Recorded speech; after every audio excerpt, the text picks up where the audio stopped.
Here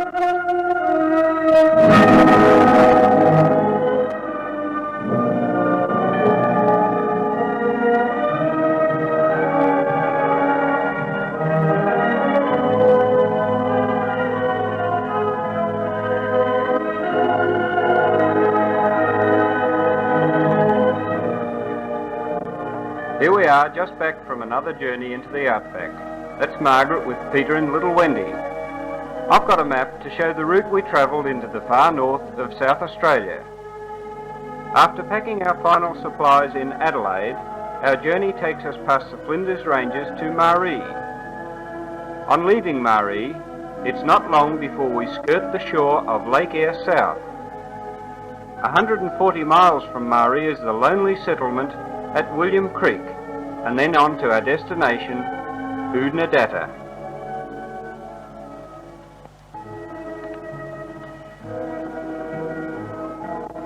Originally called Hergot Springs, Marree has grown to a sizable town, mainly because of its railway workshops that help to maintain rolling stock on the Port Augusta-Alice Springs line.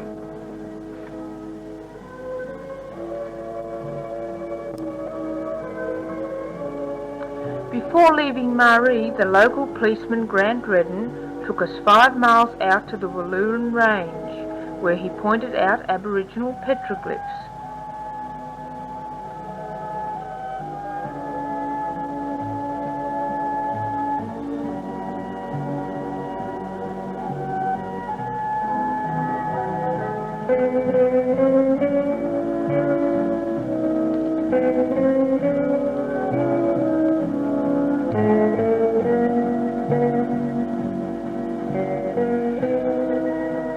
These rock carvings are claimed to be about 2,000 years old and are in a near perfect state of preservation.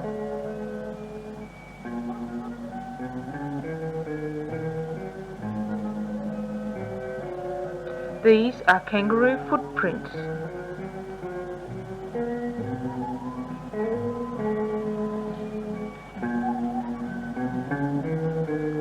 This is a picnic spot, and it's a shame to see these historic works of art being defaced.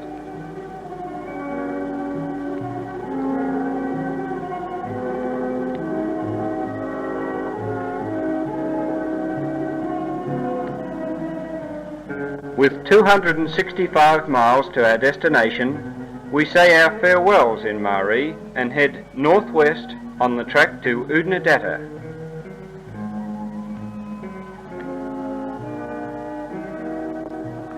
Opening and closing of the boundary gates was a pleasant diversion for the children. This was Wendy's turn.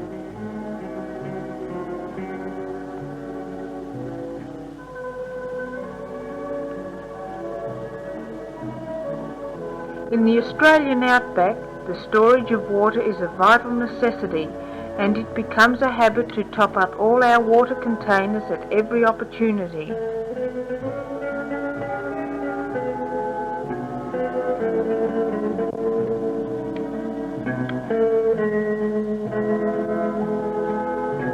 The locals call this the moon country because of its eerie appearance with stunted growth and the flats covered with a crust of salt.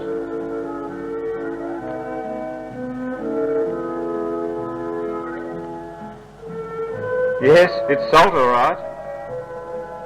Wendy takes home a sample.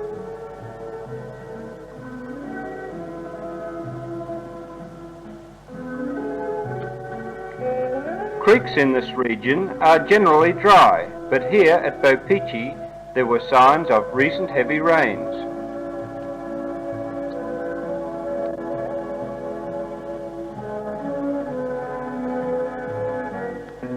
We were told to look out for some boulders that were unearthed by a grader.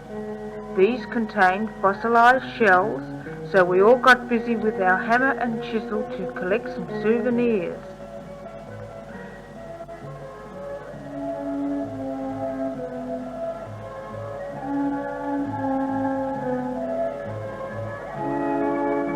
There were scallop and mussel shells, showing evidence of the great inland sea that once covered half our continent.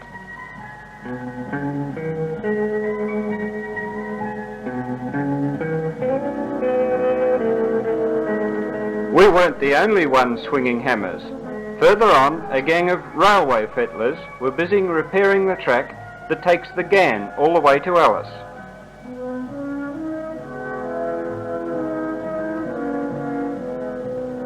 These fellows told me they get $34 a week and their keep.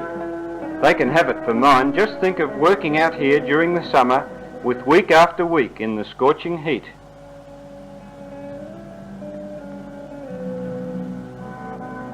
Further north, the railway skirts the southern shore of Lake Eyre South, and we were there on one of the rare occasions when it was full of water.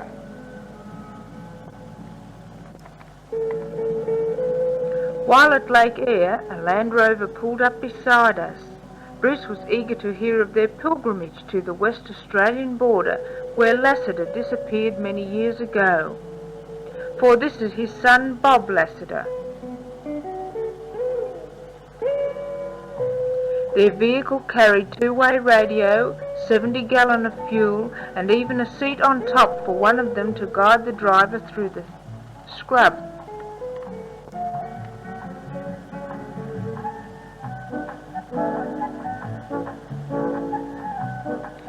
The Margaret River crossing was rather soft going. We were cautious and used four-wheel drive.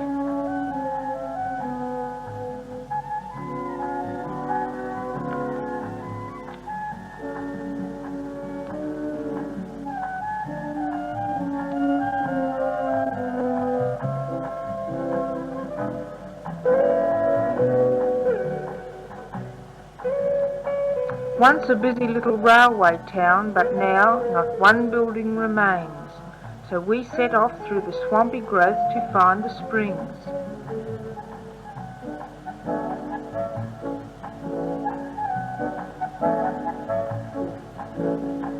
A beautiful clear pool with warm water bubbling up from the great depth.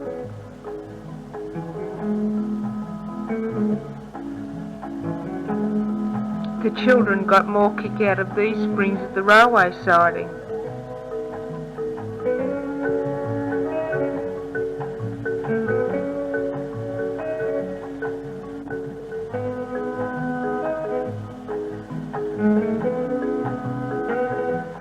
Leaving the main road, we went in search of the Mound Springs.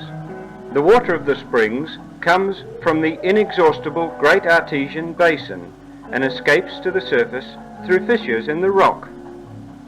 Coming as it does from great depths, is warm and heavily charged with gas and mineral salts, which, deposited by ages of evaporation and drifting sand, have encircled many of the springs with crater-like mounds.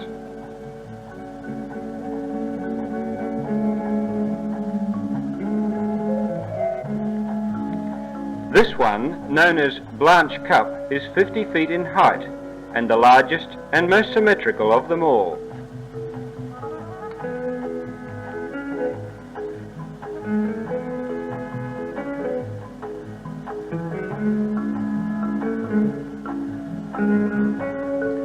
Although the pool is constantly overflowing, the water is soaked up before it reaches the salt plain below.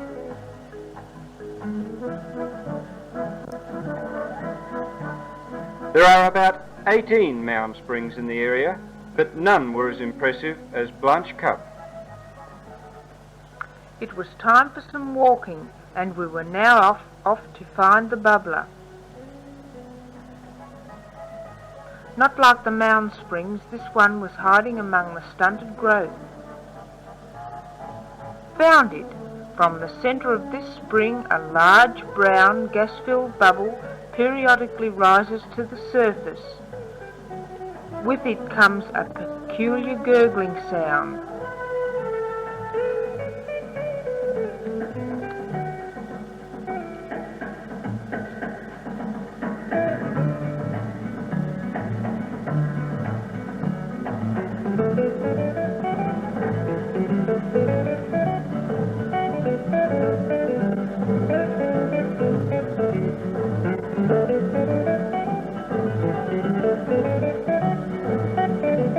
Time to move on, but not before we have a bite to eat.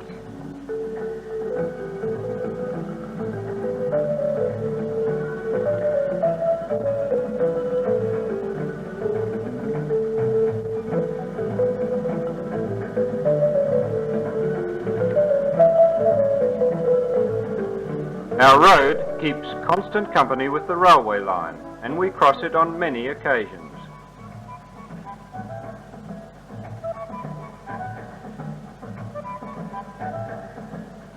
Another companion is the overland telegraph that links Adelaide with Alice Springs and Darwin.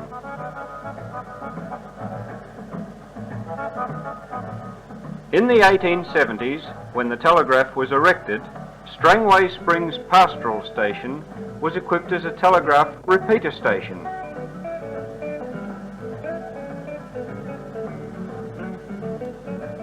The ruins give some indication of the resourcefulness of the pioneers that built these structures from local stone and timbers.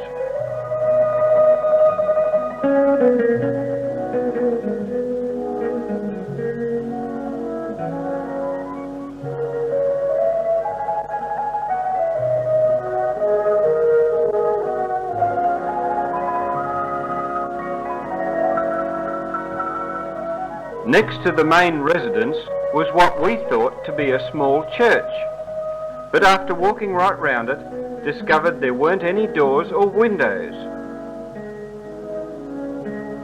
Climbing the wall, I soon realised this concrete-lined building was for water storage.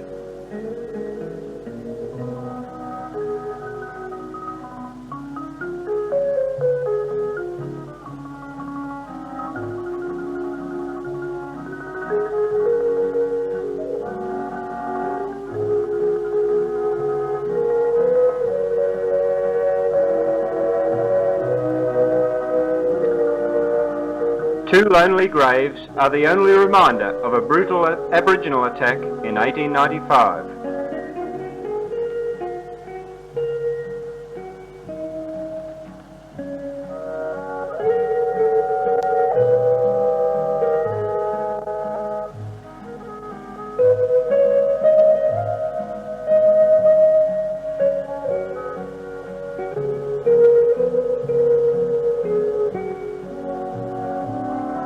The sandhills are a good place for the children to go exploring. Right now they are following the tracks of an Australian mountain devil. He is a ferocious-looking lizard, but quite harmless to humans. The red stripes on his body can change colour to match the surroundings to aid his camouflage.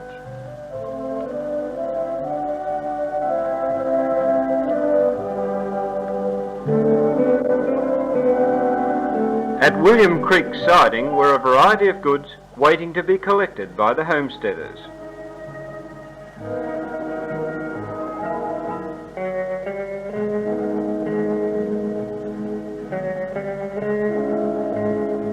There is only one permanent resident at William Creek, and that's Gordon Ferguson, who came here in 1932 as a railway fiddler, and now runs the hotel, cum general store and post office.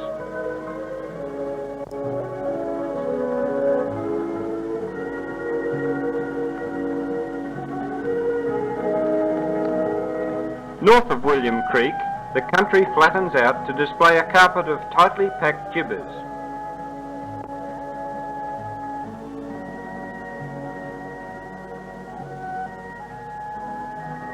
Having a closer look, I couldn't resist keeping a conglomerate sample.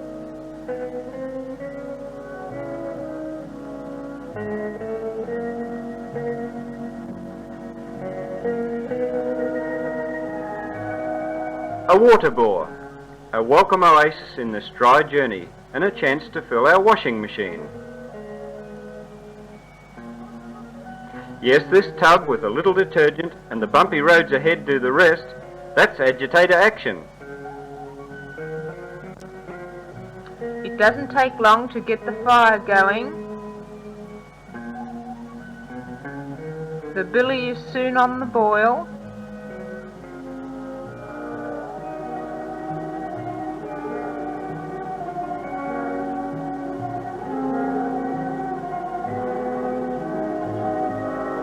And a welcome cup of tea is ready.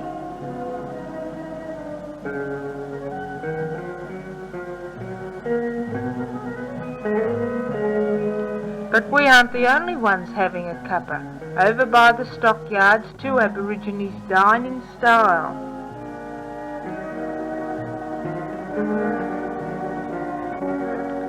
At Algie Buckner, the railway crosses a very broad watercourse called the Neils.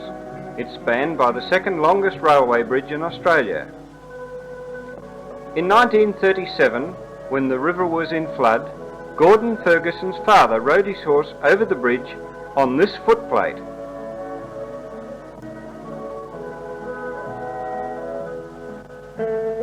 The record flood since the bridge was erected came to within 18 inches of the railway lines.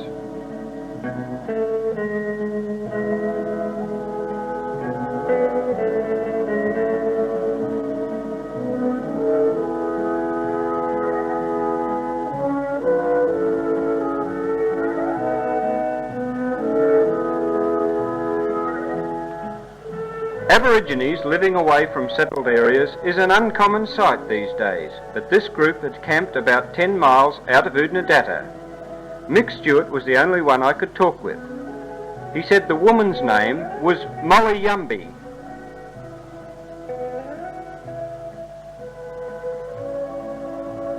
And the old man, Jack Yumby.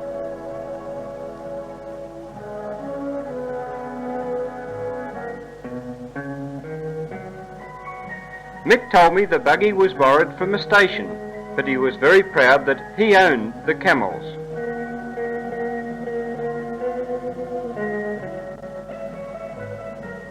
I was introduced to Mick's wife.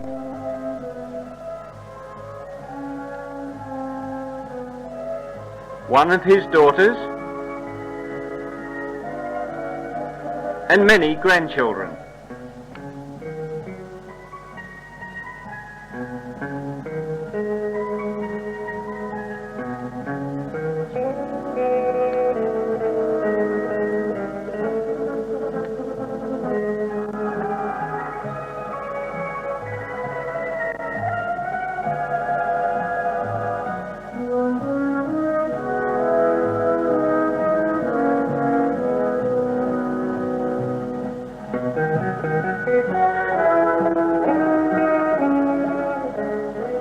As the police were notified of our intended visit, we made straight for the station.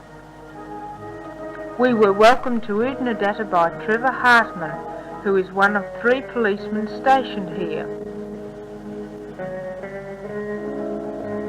Beyond their very well-kept garden is an unusual device that I was anxious to try, a service ramp designed especially for 4-wheel drive vehicles.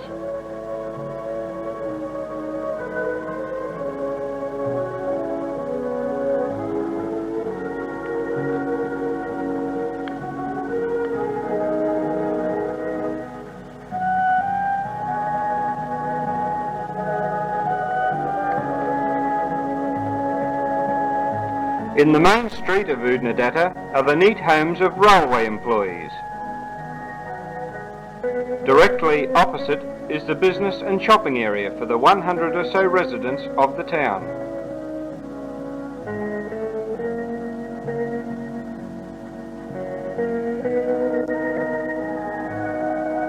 The schoolhouse is quite sufficient to cater for the 30 children in Oodnadatta.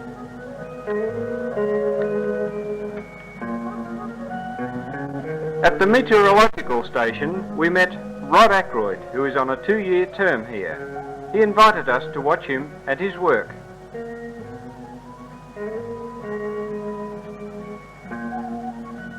In a small shed, Rod fills a balloon with hydrogen. At the base of the balloon is a metallic disc from which he will take radar readings from as the balloon ascends.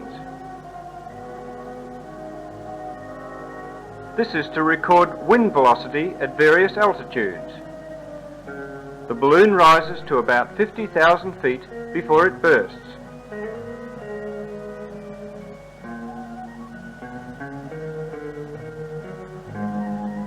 The radar is a very compact unit and designed for one-man operation.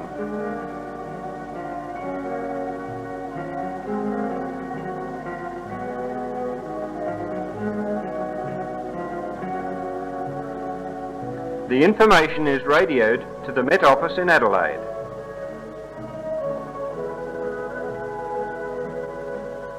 Well, it's time for us to leave Oodnadatta, and what better campsite could we choose than under this old coolabah tree that was a base camp in the 1870s for Australian explorer John Forrest.